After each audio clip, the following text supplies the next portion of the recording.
And so it's all about the trust factor. So, I mean, in terms of, like, so what percent of your deals have an RFP associated with them? Is it 100%? Um, for us, I would say it's closer to 90, Okay. 95. There's a couple that work outside of that, but for the most part, we're driven from The other RFPs. ones are usually like add-ons or where you already have like a foothold and they're Correct. just adding on a That's service. correct. Okay, Yeah. gotcha. So net new, you anticipate an RFP. You're Hmm. trying to make that relationship. We are trustworthy, so like it's not a surprise when they get Correct. the response. Okay, so talking about the RFP process, is it a team of writers? Like, what does that department look like? Yeah, that's a great question Is too. it now AI? I want to get into that Yeah, too. yeah, no. So it's actually a mix. Yeah. We do have a team of proposals writers, Mm-hmm. as well as then someone who we call a proposal lead.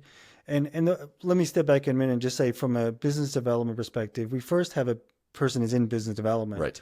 They're helping align our organization with potential clients, positioning us, and then trying to get meetings in advance of the RFP. So Right. they're working with me, for example, to see if I can get an audience with a superintendent of a state or with some of their cabinet or some leadership, so that we can go in and they can learn about my experiences in the Right. industry, how we know as a tech firm that we can meet what they're looking for.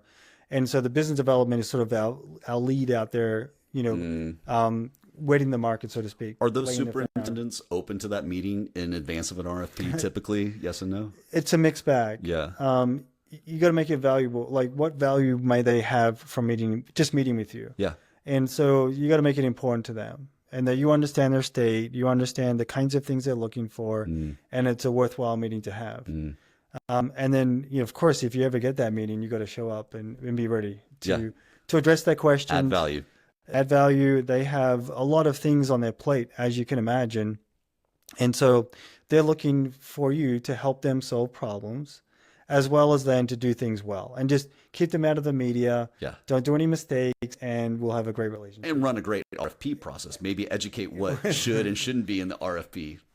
Self-serving, but Right. actually adds value to what they should be looking for, right? Yeah, that's a really good point. To the extent that in advance of the release or even the writing of the RFP, if you in your for sort of business development avenues can help influence it, the better. Right. Because then you can see what's coming, you know how to write to it, and it's written for you. Yeah. Well, if you spent so much time on a compliance piece or a security piece that your other vendors have, like that should be in your RFP because it is critical. And we worked for 10 years to do this, right? Exactly. Yeah. Yeah. That's super interesting. Yeah. So then once the RFP is released, we have a proposals team. Oftentimes we work with subcontractors because, with a few exceptions, now it's only down to two that can provide the full end-to-end services. Most companies are partnering in order to provide a full, complete solution. Because this is a big project. There's a big projects, and usually multi-year and et cetera, et cetera. So we work through understanding the requirements first. We have a proposal manager who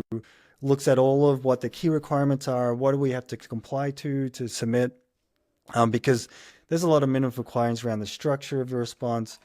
If you don't do that well, they'll kick you out of the door. And so therefore, those are really important things to do. And then we assemble a team of writers. Oftentimes, there are technical portions that are technically orientated in manner. When I talk about technical, there's kind of two elements of that. One is, of course, technology. Right. And then the other is the technical side of the service that we provide, like developing assessment, writing items, all of the measurement properties that go into doing assessment well. And that's kind of where I fit in a little bit from that perspective. So we go through it, and usually takes, it depends on the state. Most often about 6 to 8 weeks to turn around a response. Districts can be much faster because there's usually less requirements, and they just don't have the time to wait. So they're looking for a quicker turn on it. But then, of course, we go through the whole assembly. We do multiple reviews. There's methods that you can follow from a proposal writing perspective, where you'll have like kind of content going in first. Then you'll have in the Shipley language. I'm not sure if you're familiar with Shipley.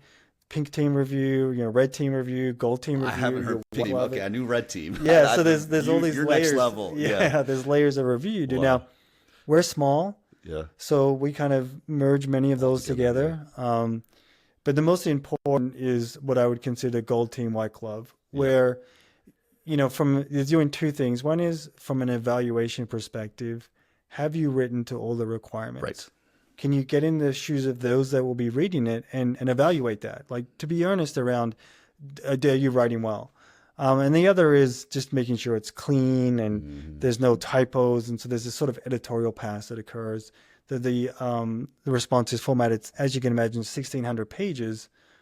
That's a lot of materials to be managing. And to get it so that it has a table of contents, that you can orientate the evaluation team through how you've approached responding, are all things that we try to weave into a response.